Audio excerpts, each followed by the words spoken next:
The calendar killer. कहानी की शुरुआत में हम क्लारा को देखते हैं, जिसे जब होश आता है तो वो अपने आप को एक अजीब सी जगह पर पाती है, जिसके सामने दीवार पर कुछ लिखा हुआ था। ये किलर की तरफ से धमकी थी, जिसमें लिखा था कि तुम और तुम्हारे हस्बैंड में से कौन मारा जाएगा। क्लारा जानती थी कि एक सीरियल किलर है जो आजकल कैलेंडर किलर के नाम से फेमस हो रहा था, इसीलिए वो बुरी तरह डर जाती है। उसे अपने पीछे किलर की आवाज आती है, लेकिन किलर उसे कोई नुकसान पहुंचाए बिना वहां से चला जाता है। सीन कट होकर हम जूलियन नाम के एक आदमी को देखते हैं। जूलियन घर से एक कॉल सेंटर के लिए काम करता था। इस कॉल सेंटर में वो लड़कियां कॉल किया करती थीं जिनको कोई खतरा होता था।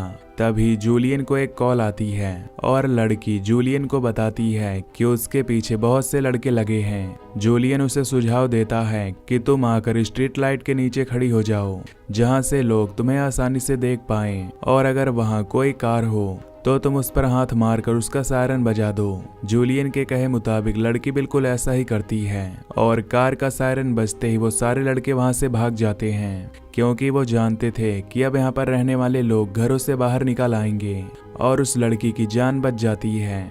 कॉल को बंद करते ही जूलियन टीवी ऑन करता है, जहां हम देखते हैं कि कैलेंडर किलर के बारे में ही न्यूज चल रही थी, लेकिन वह उस पर ज्यादा ध्यान नहीं देता क्योंकि उसे अब दूसरी कॉल रिसीव होती है। ये कॉल क्लारा की थी, जिसे हमने फिल्म की शुरुआत में देखा है। जूलियन क्लारा से पूछता है कि मैं तुम्हारी क्या मदद कर सकता हूँ, तो जवाब में क्लारा कहती है कि तुम मेरी कोई मदद नहीं कर सकते, क्योंकि मैं खुद ही मरना चाहती हूँ, क्योंकि मेरे पीछे कैलेंडर किलर पड़ा हुआ है, जिसने मुझे मेरे रूम से किडनैप करके एक अनजान जगह ले जाकर मेरे सामने आए बगैर मुझे मेरे हस्बैंड को मारने की धमकी दी है, और वह इस बात का यकीन कर ही नहीं रहा होता। कॉल के दौरान ही क्लारा की बात सुनते हुए जूलियन अपने घर और अपनी बेटी को भी चेक करता है।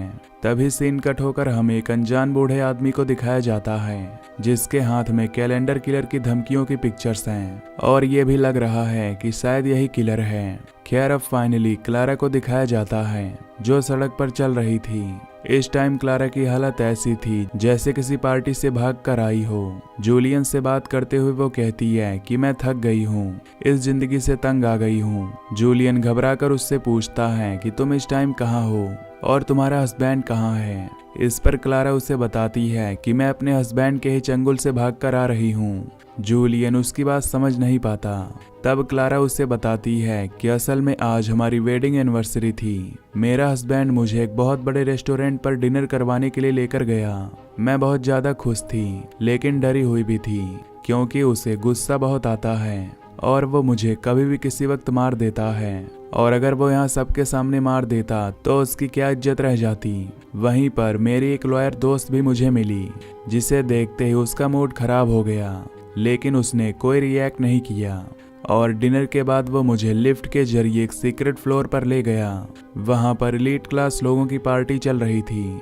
काफी अजीब था, और वहां पर सब लोग एक दूसरे के बहुत क्लोज थे।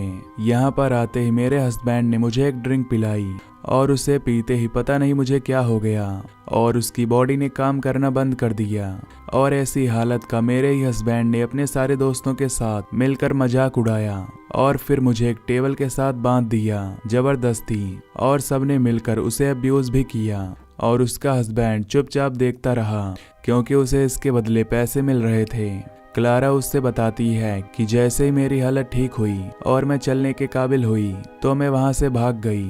उसकी बातें सुनकर जूलियन का तो दिमाग खराब हो गया था। वो जानता था कि ऐसी हालत में लड़की सुसाइड भी कर सकती है। वो क्लारा को समझाता है कि क्लारा रिलैक्स, अभी ऐसा कुछ मत करना जिससे तुम्हारा नुकसान हो जाए, लेकिन क्लारा उसकी बात सुनने वाली नहीं थी।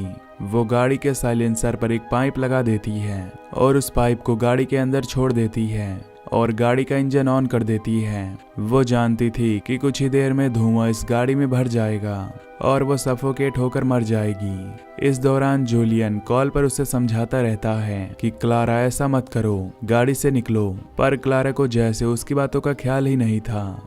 इससे पहले कि क्लारा मर जाती, उसे अपनी बेटी का ख्याल आ जाता है, जिसे वो अपने हस्बैंड जैसे दरिंदे के पास नहीं छोड़ सकती। इसलिए वो फौरन कार से निकल जाती है और जूलियन से कहती है कि मैंने तुम्हारे कहने पर यह सब नहीं रोका, बल्कि मुझे मेरी बेटी का ख्याल आ गया था। यहाँ पर दूसरे फोन पर हम देखते हैं कि जूलियन को उसके डैड की कॉल आती है। जूलियन के डैड उससे पूछ रहे थे कि तुम कहाँ पर हो। जूलियन उसे बताता है कि मैं घर पर काम कर रहा हूँ, लेकिन मुझे आपकी एक मदद चाहिए। उसके डैड उसकी मदद करने को तैयार हो जाते हैं। जूलियन असल में इस टाइम क्लारा की हालत देखना चाहता था। वो अपने डैड से कहता है कि मैं आपको एक एड्रेस सेंड कर रहा हूँ, आप वहाँ जाकर देखो कि वो लड़की सेफ है या नहीं। जूलियन के डैड मान जाते हैं और क्लारा के घर की तरफ जाना शुरू कर देते हैं। और हम देखते हैं कि जूलियन के डैड वही आदमी हैं जिनके पास हमने कैलेंडर किलर वाली पिक्चर देखी थी। क्लारा भी इस समय अपने घर आ जाती है। घर आने के बाद वो दोबारा जूलियन को कॉल करती है और जूलियन उससे पूछता है कि आखिर तुम लोग इतना जुल्म क्यों सहते हो। क्लारा बताती है कि क्योंकि हम फाइनेंशियली इंडिपेंडेंट नहीं होते, हमारे फाइनेंसेस मर्द पूरे करते हैं और उन्हें लगता है कि इसके बदले वो कुछ भी कर सकते हैं, और हमें ये जुल्म इसीलिए सहने पड़ते हैं क्योंकि हमें अपने बच्चों के साथ रहना होता है। अगर हम इनसे अलग हुए तो उनकी फाइनेंशियल कंडीशन अच्छी है, वो हमारे बच्चे भी रख लेंगे और हम केस भी नहीं कर पाएंगे। यहाँ जूलियन भी उसे अपनी एक स्टोरी शेयर करता है कि उसकी वाइफ, जिसकी दिमागी हालत ठीक नहीं थी, उसने अपना हाथ काट लिया था, लेकिन जब वो बिल्कुल मरने के करीब थी तब उसे होश आया। उसने अपने आप को बचाने की कोशिश की, लेकिन तब वॉशरूम का लॉक नहीं खुला। उस टाइम जूलियन ऑफिस में था, अपनी जॉब पर। जब वो घर पहुंचा तो उसकी वाइफ मारी जा चुकी थी। उसे उस दिन बहुत ज्यादा दुख हुआ। अपनी वाइफ के मरने से ज्यादा उसे दुख था उसके बच्चों के लिए, जो अब अकेले रह चुके थे।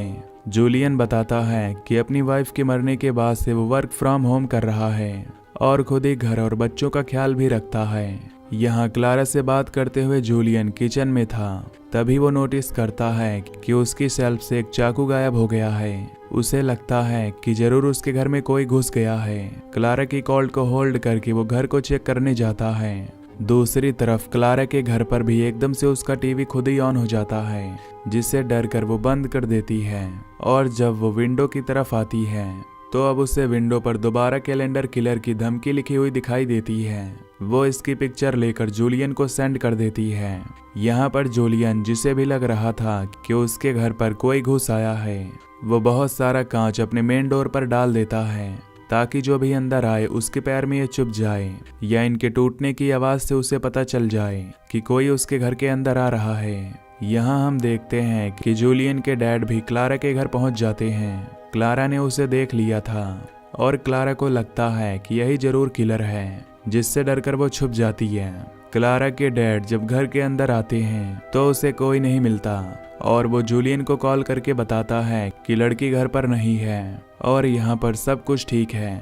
ये कहते ही वो निकल जाते हैं, लेकिन मौका पाते ही क्लारा भी जंगल की तरफ भागने लगती है। जूलियन भी लगातार क्लारा से बात कर रहा था, लेकिन जब क्लारा जंगल के अंदर भाग जाती है तो सारे सिग्नल्स ड्रॉप हो जाते हैं और जूलियन से उसकी बात होना भी बंद हो जाती है।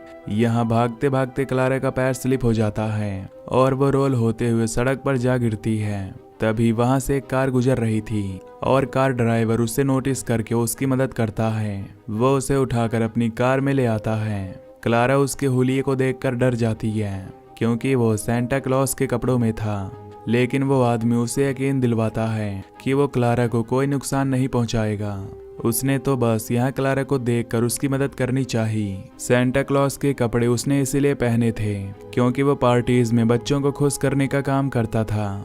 ये सुनकर क्लारा थोड़ा सा सेटिस्फाई होती है। जंगल से निकलते ही सिग्नल्स दोबारा से आ गए थे, इसलिए वो जूलियन को कॉल करती है और इस आदमी से कहती है कि प्लीज आप मुझे शहर तक छोड़ देना। और फोन पर यह बात जूलियन को भी बता देती है कि उसे एक अच्छा आदमी मिल गया है जो उसे अब शहर तक छोड़ देगा। ये सुनते ही जूलियन शॉक्ड हो जाता है क्योंकि वो बेवकूफ लड़की थी। वो ऐसे किसी भी आदमी पर कैसे बिलीव कर रही थी। वो उसे समझाता है कि ऐसी सिचुएशन में किसी भी आदमी पर बिलीव करना ठीक नहीं है, लेकिन क्लारा उसके सारे डर दूर कर देती है और कहती है कि ये आदमी सेफ है। अब क्लारा इस लड़के से सिगरेट मांगती है। वो लड़का बताता है कि कार की बैक सीट पर उसे सारा सामान मिल जाएगा क्लारा जब पीछे देखती है तो वहाँ पर एक टीजर गन भी थी।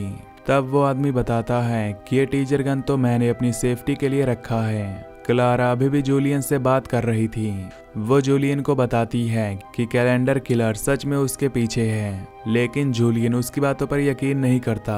तभी दूसरी तरफ जूलियन को महसूस होता है कि उसके घर में कोई घुस आया है। वो अपने घर की तलाशी लेना शुरू कर देता है, जबकि यहाँ एकदम से वो आदमी कार रोक देता है, क्योंकि कार के सामने कोई और नहीं बल्कि क्लारा का हस्बैंड आ चुका था, जो जल्दी से क्लारा के साथ वाले आदमी को कार से निकालकर उसे पीटने लगता है। ये देखकर क्लारा गुस्से में आ जाती है और अपने हस्बैंड को बताती है कि इस आदमी का कोई कसूर नहीं, वो तो सिर्फ उसकी मदद कर रहा था। क्लारा की बात मानते क्लारा का हस्बैंड उसे छोड़ देता है। क्लारा उस आदमी की मदद करती है और उसे उठाकर किसी तरह ड्राइविंग सीट पर बिठा देती है और उससे अब उसकी टीचर गन भी मांग लेती है, क्योंकि वो आदमी समझ गया था कि क्लारा का हस्बैंड एक बुरा इंसान है। इसलिए क्लारा को अपनी टीचर गन दे देता है ताकि वो अपने हस्बैंड से अपनी जान बचा सके। क्लारा को उसका हस्बैंड जब अपनी गाड़ी में बिठाता है तो वो क्लारा से पूछता है कि तुम इतनी जल्दी पार्टी से क्यों आ गई। ये सुनकर क्लारा को उसकी सेल्फ इस बात पर बहुत हैरानी होती है और कहती है कि तुम्हें शर्म आनी चाहिए कि मैं तुम्हारी वाइफ हूँ, तुम्हारी बेटी की माँ। वो घटिया जगह क्या मेरे जाने के काबिल थी। वो यहाँ अपने हस्बैंड को कैलेंडर किलर की धमकी भी दिखाती है, जो इस टाइम उनके घर के विंडो पर लिखी हुई थी। लेकिन मार्टिन यानी क्लारा के हस्बैंड को लग रहा था कि ये क्लारा ने खुद ही लिखा है और ये सारा ढोंग उसी का रचाया हुआ है। क्लारा साथ ही यहाँ अपनी बेटी की बेबी सिटर को कॉल करने की कोशिश करती है, लेकिन वो कॉल नहीं उठा रहा था। पता नहीं घर का सारा माहौल कैसा था। अब गुस्से में आकर क्लारा अपने हस्बैंड से कह ही देती है कि तुम आज आखिर मुझे छोड़ ही दो। उसकी बात सुनते ही उसका हस्बैंड उसे थप्पड़ मारता है और बालों से पकड़ते हुए उसे कहता है कि अगर तुमने मुझे छोड़ा तो तुम्हारे हाल की जिम्मेदार भी तुम खुद ही होगी। जूलियन के घर पर हम देखते हैं कि उसे अभी भी लग रहा था कि उसके घर में कोई घुस आया है।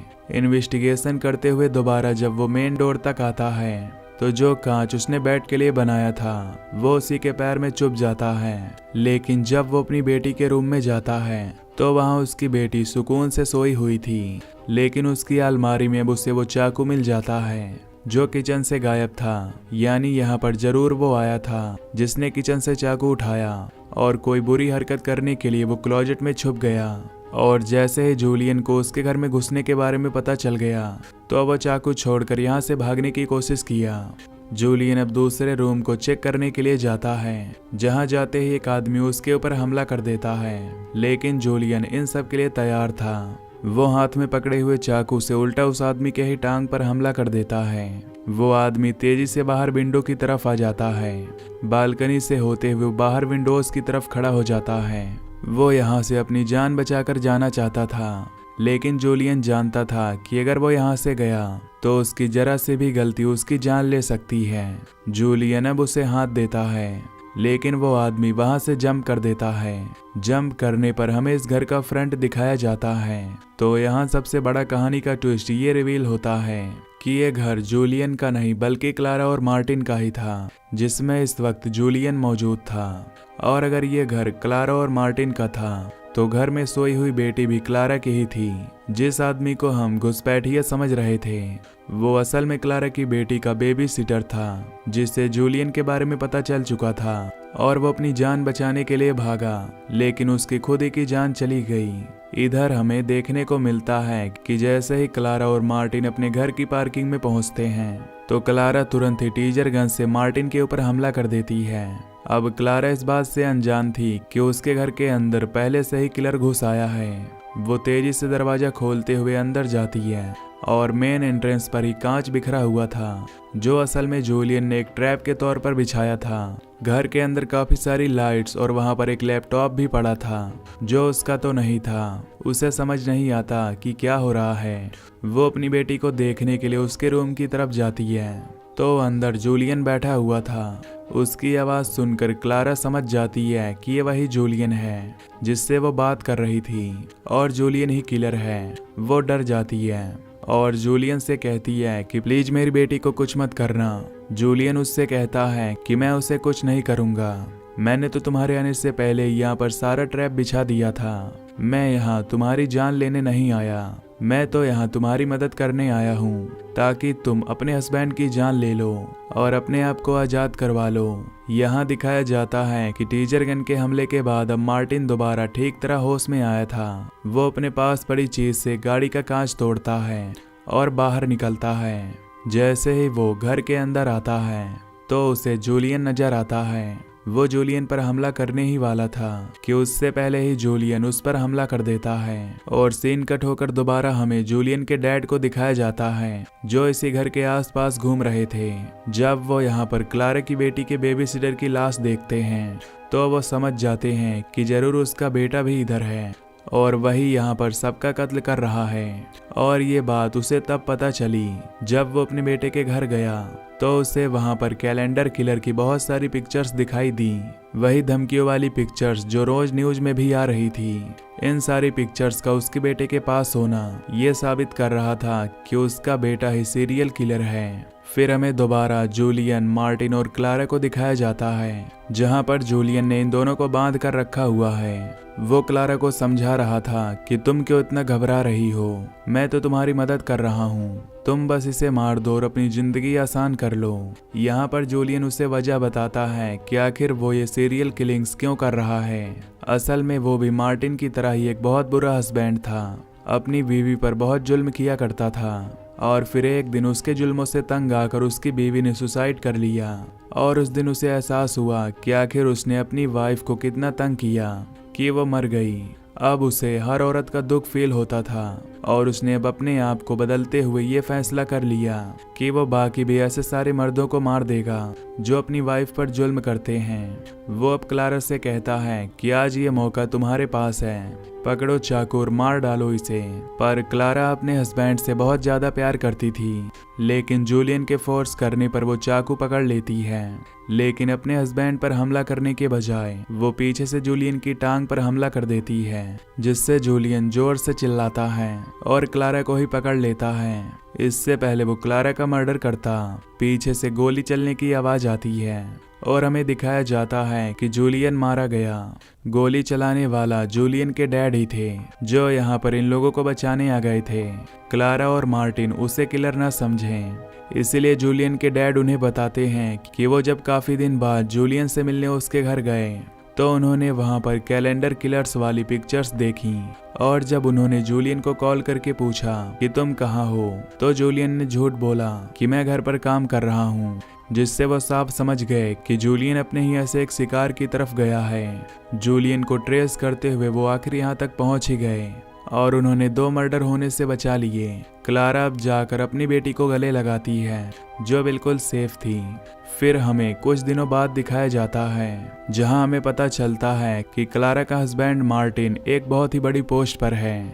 वो एक पॉलिटिशियन है, सभी उसे अच्छा समझकर वोट करते हैं। जब वो प्रेस कॉन्फ्रेंस कर रहा था तभी मौका पाकर क्लारा वहां पर एक ऑडियो चला देती है। इस ऑडियो में साफ पता चल रहा था कि मार्टिन अपनी वाइफ को मारता भी था और उसे अब्यूज भी करता था। ये देखते उसका असली चेहरा सबके सामने आ गया और एक दिन में उसका करियर तबाह हो गया। फाइनली क्लारा भी हिम्मत करके उससे अपना बदला ले लेती है। अब जो कि उसकी लॉयर दोस्त थी वो अब उसका केस लड़ रही थी जिसमें वो मार्टिन से डाइवोर्स और साथ ही साथ उससे अपनी सारी लीगल नीड्स की डिमांड करती है और आखिर क्लारा ये केस जीत भी जाती है और उसके इस टॉक्सिक हस्बैंड से जान बच जाती है और अब वो अपनी बेटी के साथ खुशी से रह रही होती है।